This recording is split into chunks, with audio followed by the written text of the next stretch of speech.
بسم اللہ الرحمن الرحیم۔ السلام علیکم ناظرین، میں ہوں عارف حمید بھٹی۔ پاکستان اس وقت مختلف چیلنجوں کا سامنا ہے۔ ایک طرف تو بھارت کی جارحیت کا جواب دیتے ہوئے پاکستان کو بہت بڑی کامیابی ہوئی، بھارت کو بھارت کی سرزمین پر شکست دی گئی، جس پر نریندر مودی کی چیخیں ابھی تک اور دنیا کا تمام میڈیا بتا رہا ہے کہ پاکستان کی فوج نے پاکستان کی ایئر فورس نے نہ صرف جواب دیا بلکہ انہیں ناک کو چنے چبا دیا، اور اب ان کا جھوٹا پروپوگنڈا انہی کے ملک میں مودی کے خلاف چارج شیٹ بن گیا ہے۔ دوسری طرف ناظرین، تاریخ بڑے خوبصورت موڑ پر آ چکی ہے۔ ایک طرف ڈیل لے کر، ہمیشہ بارگیننگ کر کر لوٹا ہوا مال بچانے کے لیے اربوں کرپشن کے کرنے والوں کو مبینہ کرنے والے سازش کے ساتھ اقتدار میں ہے، دوسری دفعہ جیل میں قید قومی ہیرو جس نے ورلڈ کپ جیتا، کینسر اسپتال بنائے، اور سیاست میں آیا تو سیاست میں مفادات کو ختم کر کے جدوجہد کا راستہ اپنایا، اور جس کا شعور پاکستان کی عوام ہے۔ ایک طرف تو پاکستان نے بھارت کو شکست دی اور دنیا نے اس کو تسلیم کیا، امریکہ سے لے کر خود بھارت تک۔ دوسری طرف بدقسمتی دیکھیں کہ پاکستان میں اس بھارت کی شکست کا جشن منانے والے پاکستان تحریک انصاف کے رہنما لیڈروں نے جب جشن کے لیے، فتح کی کامیابی کے لیے، اللہ کے حضور کامیابی کی ریلیاں نکالی تو پنجاب پولیس ان پر حملہ آور ہو گئی۔ نہ اراکین اسمبلی دیکھا، نہ عام شہری دیکھا، نہ جذبہ دیکھا، اور پاکستان کو مار پیٹ کی، گرفتاریاں کی۔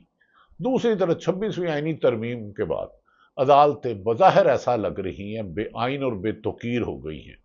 اعتزاز احسن نے کہا اس عدالت کے ہوتے ہوئے 26ویں ترمیم کے بعد انصاف لینا مشکل ہی نہیں، ناممکن ہے۔ سلمان اکرم راجہ بھی کہتے ہیں پہلے ہمارے پاس کوئی ظلم زیادتی کا شکار آتا تھا تو ہم کہتے تھے ہم آپ کو عدالتوں سے ریلیف دے دیں گے، لیکن اب ریلیف کہاں مانگے؟ ووٹوں سے بننے والے ایک خاص مقصد کے لیے تعینات کیے جانے والے 26ویں ترمیم میں ججوں نے نہ صرف سیولین کے ملٹری کورٹ میں ٹرائل کو جائز قرار دیا، بلکہ حکمرانوں کی من پسند فیصلوں پر پاکستان کے وکلا سر ملک بھر میں احتجاج کریں۔ ایسے موقع پر بانی P T I Imran Khan نے اڈیالہ جیل میں بتایا کہ ڈیل کرنے والے اور ڈھیل لے کر اربوں روپے لوٹنے والے بیرون ملک جتاتوں لینے والے ہوں گے، میں ڈیل نہیں کروں گا۔ ان کے ٹویٹر اکاؤنٹ سے جو پیغام ہوا ہے پاکستان کے اداروں کے لیے اور عوام کے لیے آنکھیں کھولنے کے لیے کافی ہے۔ بانی P T I Imran Khan کے ٹویٹر اکاؤنٹ سے جاری بیان میں واضح طور پر کہا گیا پاکستان ملک کو بیرونی اور اندرونی دونوں طرح کے چیلنجز کا سامنا ہے۔ 26ویں ترمیم کے بعد ہمارے انصاف کا نظام کا جنازہ نکال دیا گیا ہے اور ملک میں اس وقت ڈکٹیٹرشپ میں جا چکا ہے۔ سیولینز کا ملٹری ٹرائل قانونی قرار دینا اس ترمیم کا نتیجہ ہے۔ ایوانوں میں اس ترمیم کے حق میں ووٹ دینے والوں نے صرف کٹ پتلی اور حکامات کی پاسداری کر رہے تھے۔ دنیا کے کسی جمہوریت میں اپنے شہریوں کے ساتھ ایسا مذاق نہیں ہوتا کہ انہیں احتجاج کرنے پر ملٹری کورٹس کے حوالے کر دیا جائے۔ اس طرح کے فیصلوں سے پاکستان کی جنگ ہنسائی ہوئی ہے۔ 9 مئی کے واقعات میں بچوں کو سزائیں دینے کی بجائے توجہ ہندوستان سمیت دیگر اندرونی و بیرونی مسائل پر مرکوز ہونی چاہیے تھی۔ یہ وقت نوجوانوں کو متحد کرنے کا ہے، لیکن انہیں ڈیجیٹل دہشت گرد کہا جاتا ہے۔ کتنے بد نصیب ہو کہ خدا نے اگر طاقت دی ہے تو اس کا جائز استعمال کرو۔ انہوں نے کہا جن نوجوانوں کو ملٹری کورٹ سے 10 سال کی سزائیں دلوائی گئی، ان کا جرم صرف اتنا تھا کہ پرامن احتجاج کرنا۔ بار بار کہتا ہوں 9 مئی کی CCTV فوٹیج لاؤ۔ عمران خان نے اپنے ٹویٹر اکاؤنٹ سے کہا 26ویں آئینی ترمیم کا دوسرا نتیجہ یہ ہے کہ جج اب صرف ایک سرکاری ملازم کی حیثیت رکھتے ہیں اور کوئی آزادانہ فیصلہ نہیں کر سکتے، جو کہ نظام انصاف کی موت ہے۔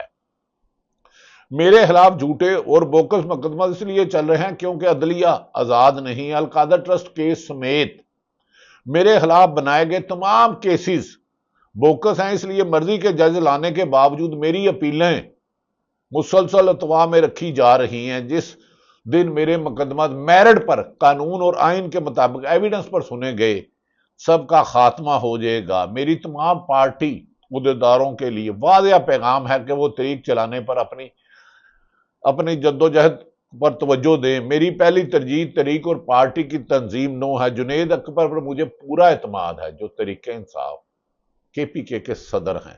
اگر وہ تنظیمی ذمہ داریوں پر فوکس رکھنے کے ساتھ ساتھ پبلک کمیٹی کر سکتے ہیں تو اچھی بات ہے۔ ناظرین، سابقہ وزیر اعظم نے ڈیالہ جیل میں وکلا سے جاری لاقانونیت اور فسادیت پر تفصیلی گفتگو کی۔ ناظرین، یہ وہ صورتحال ہے جس سے پاکستان دوچار ہے۔ دوسری طرف پولیس اور عدلیہ اور بیوروکریسی اس وقت ریموٹ کنٹرول سے چل رہے ہیں۔ جس ملک میں آئین اور قانون نہ ہو، اس ملک کا اللہ ہی حافظ ہوتا ہے، اس ملک میں انتشار بھی ہوتا ہے اور امن نہیں ہوتا۔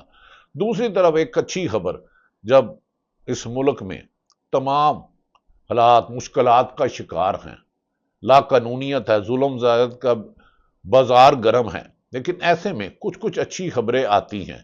ایک طرف 2 مہینے انتظار کرنے کے بعد عمران خان کو ان کی بہنوں سلیمہ سے ملاقات کرا دی، جس کے بعد ان کا یہ آیا ہے۔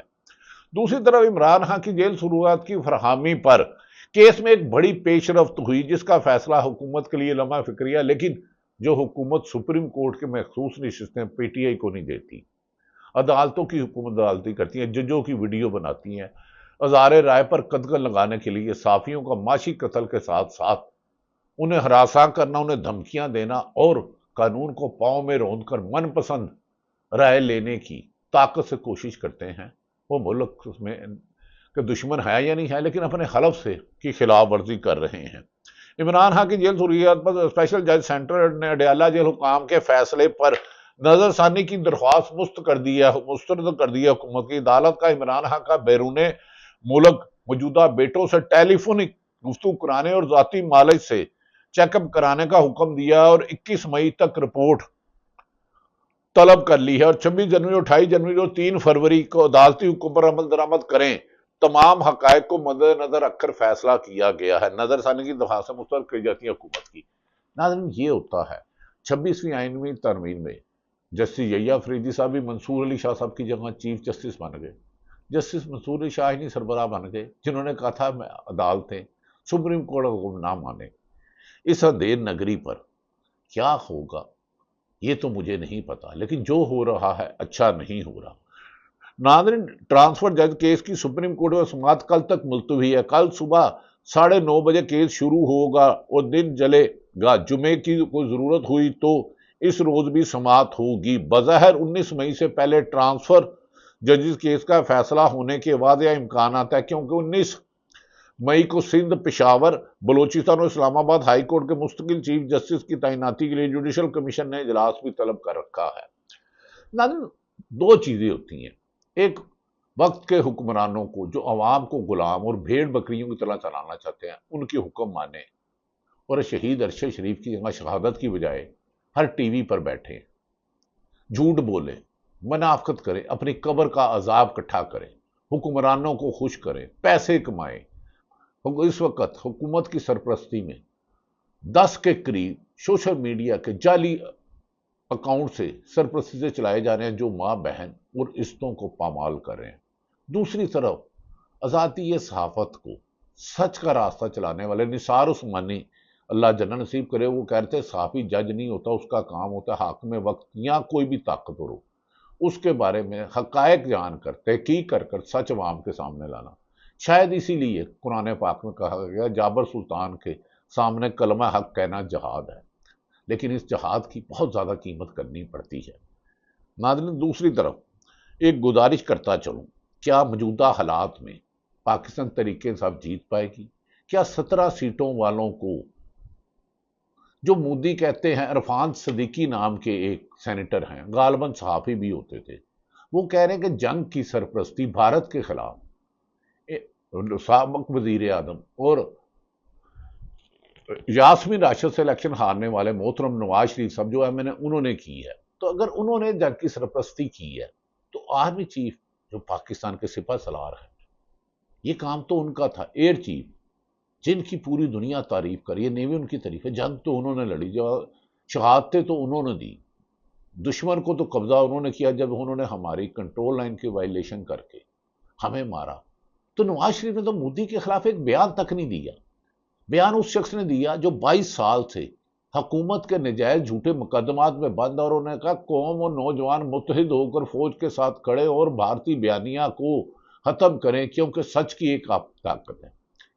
ناظرین یہ کہتے ہیں نواز شریف نے کیا، یہ تو ایک بیان تو انہوں نے مودی کے خلاف نہیں دیا۔ ایک طرف عمران خان کا بیان ہے کہ مودی ایک ذہنی مریض اور پاکستان دشمن ہے، یہ پلٹ کے وار کرے گا، فوج کو اور قوم کو تیار رہنا چاہیے۔ دوسری طرف جس نے مودی کا نام نہیں لیا وہ کیسے ہو سکتا ہے؟ ناظرین یہ دوغلا پن کب تک چلے گا؟ آخر اس کو ختم ہونا ہے۔ پاکستان کے موجودہ حالات کے چیدہ حالات میں نے آپ کے سامنے رکھے۔ عرفان صدیقی کے اس بیان پر لوگ بہت تنقید کا نشانہ بنا رہے ہیں۔ انہوں نے کہا نواز شریف اور اس نے 5 روز جنگ میں دبنگ طریقے سے بولا ہے، عملی طور پر بولا ہے، اور اس نے زبان ہلائی نہیں، اس کے بھارت کے دو دیواروں کے دو ادوار ضروری ہے۔ یہ تنقید کی جا رہی ہے کہ جو نریندر مودی شادی پہ بلاتا تھا نواز شریف اس نے اس کے خلاف کیا بولنا ہے؟ خدا کے لیے عوام کو گمراہ کرنا چھوڑ دو، مان لیا میڈیا آپ کے کنٹرول میں ہے، پیکا ایکٹ کے تحت آپ ہر سچ بولنے والوں کی زبان کاٹ سکتے ہو، نوچ سکتے ہو، یہ حقیقتیں اپنی جگہ ہیں، آپ برہنہ کر سکتے ہو، مار سکتے ہو، لیکن ہر اداروں میں بہت اچھے لوگ ہیں۔ پوری اس نظام میں مجھے یاد ہے ایک آئی جی تعینات تھے، انہیں کہا کہ عوام پر گولی چلاؤ، اس نے کہا میں نے نہیں چلانی، نوکری چلے گئی۔ لیکن کچھ افسر تو اپنے حلف سے غداری بھی کرتے ہیں اور ایمان بھی بیچتے ہیں، اور پولیس کے محافظ ہونے کی بجائے عوام پر ہی حملہ آوروں کو جھوٹے مقدمہ چلان کرنا، جیلوں میں ڈالنا، یہ ان کا معمول ہے۔ ایک ایسا افسر ہے جو وقت آنے پر مجھے یقین ہے کہ گرفت میں آئے گا۔ ناظرین دوسری طرف یہ بھی کہا جا رہا ہے کہ رانا ثناء اللہ نامی آدمی جو الیکشن ہار گئے تھے، ایڈوائزر ہیں، انہوں نے کہا ہے، انہوں نے کہا کہ ایئر فورس کو سیدھی نہیں ہوتی تو یہ بھیگی بلی بن چکا تھا۔ رانا ثناء اللہ اور عرفان صدیقی کے بیانات اور اطاعت آرڈر جیسے لوگ ملک میں بدنامی کا باعث بن رہے ہیں۔ ٹی وی پر اشتہارات دے کر زیرو کو ہیرو نہیں بنا سکتے۔ شہید بھارت کو انہوں نے شکست دی جنہوں نے ایئر فورس کے جہاز، میزائل اور فوج سرحدوں پر داغے۔ جاتی عمرہ میں چھپ کر آپ ہیرو نہیں بن سکتے۔ جس دن آپ ہیرو بنیں گے سب سے پہلے ہم آپ کی تعریف کریں گے۔ ہاں 2018 کے الیکشن میں آپ نے جدوجہد کی، اس کو جعلی قرار دیا، آپ نے کہا میرے خلاف عمران خان نہیں، فوج جیتی ہے، اسٹیبلشمنٹ نے الیکشن لڑا ہے، وہ آپ کا موقف تھا، لیکن آپ نے وہ ووٹ کو عزت دو کی بجائے ووٹ کو فروخت کر دیا، عوام کی دی ہوئی عزت کو ٹھکرا کر سازشوں سے حکومت لے لی۔ صرف آپ کا بھائی وزیر اعظم اور آپ کی صاحبزادی وزیر اعلیٰ ہے، لیکن خدا را تھوڑا سا سچ بولنے کی ہمت کر لو۔ ناظرین دوسری طرف یہ بھی کہا جا رہا ہے کہ علی امین گڈھاپور کو عمران خان نے میسج بھیجا ہے کہ اب وقت آ گیا ہے، ملکی مفاد کے لیے کام کرے۔ جس دن عمران خان نے جواب دیا تھا وہ اپنی مثال آپ ہے۔ دوسری طرف ناظرین قومی اسمبلی کے پی کے اسمبلی کے سپیکر بابر سلیم سواتی اور مزمل اسلم کو پھر کہا کہ ہم عمران خان کے حکم کا انتظار ہیں اور ایسی موومنٹ چلائیں گے جو تاریخ میں یاد رکھی جائے گی۔ ناظرین مولانا فضل الرحمان کا دوغلا پن بھی اپنی جگہ ہے۔ کہا جا رہا ہے اطلاعات کے مطابق بعض ادارے بھی راضی ہو گئے تھے کہ ملک میں بھارت کے خلاف جب وہ جو حملہ کر رہا تھا آل پارٹی کانفرنس بلائی جائے، لیکن نواز شریف سابق وزیر اعظم نے کہا کہ یہ نہ بلایا جائے، اس میں عمران خان کے بغیر آل پارٹی کانفرنس تو آل بھی نہیں رہے گی، پارٹی بھی نہیں رہے گی، ایک کانفرنس رہے گی اور توجہ کا مرکز عمران خان ہو جائے گا۔ کیونکہ عمران خان کا ایک ٹویٹ پھر دنیا میں سراہا جا رہا ہے، اس کے بیٹوں کا انٹرویو بھی بتا رہا ہے کہ پاکستان میں لیڈر ہے۔ ناظرین دوسری طرف اطل منیلا صاحب نے ایک ریمارکس دیے ہیں اور یہ یادگار ریمارکس ہے، میں آپ کو اس پہ لاتا ہوں، یہ سنیے۔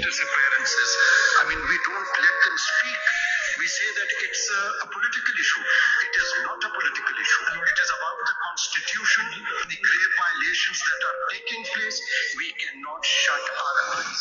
And again, I would say, speaking for myself, the most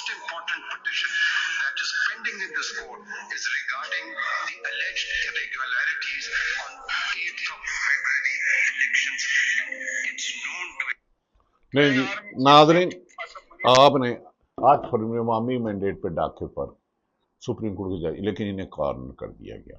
لیکن جب کوئی بھی قوم بڑے مقصد کے لیے ایک طویل جدوجہد کرتی ہے، راستہ دشوار ہوتا ہے، مشکلات آتی ہیں، قربانیاں دینی پڑتی ہیں، جیلوں میں جانا پڑتا ہے، بے روزگار ہونا پڑتا ہے، آپ پر قاتلانہ حملے ہوتے ہیں، لیکن اصل راستے پر جب ملک میں بگاڑ ہو، کرپشن کا راج ہو، لوٹ مار ہو، لا قانونیت ہو، تو جدوجہد طویل ہو جاتی ہے، لیکن جب منزل ملتی ہے تو مقاصد ہو کر پاکستان پھر ایک قوم بنے گی۔ قوم تبھی بنے گی جب آئین اور قانون کی حکمرانی ہوگی۔ ہمیں یقین ہے کہ 26ویں ترمیم میں کی گئی عدلیہ کو کمزور کرنے والوں میں کچھ جج اپنے حلف کے ساتھ وفا کریں گے، کیونکہ ان کی بھی زندگی کا تو خاتمہ ہونا ہے۔ اس سے پہلے کتنے حکمران آئے، کتنے چلے گئے، تاریخ میں وہ زندہ رہتے ہیں جو سچ پر چلتے ہیں، جو اصولوں پر چلتے ہیں، جو مفادات کی بجائے، جو ملکی مفادات پر ذاتی مفادات کو ترجیح دیتے ہیں، وہ ہمیشہ ناکام، نکارہ اور رسوا ہوتے ہیں۔ چاہے وہ حکمران بھی ہو، رسوائی ان کی مقدر ہے، وہ عوام میں نہیں نکل سکتے۔ ہمیں پاکستان میں رول آف لا کی جدوجہد کرنی ہے۔ آزاد آزاد رائے پر قدغن اس وقت سیاہ ترین دور میں گزر رہی ہے، لیکن روشن مستقبل پاکستان کے نوجوانوں کا منزل ہے۔ اللہ تعالیٰ پاکستان کا حامی و ناصر ہو۔ پاکستان زندہ۔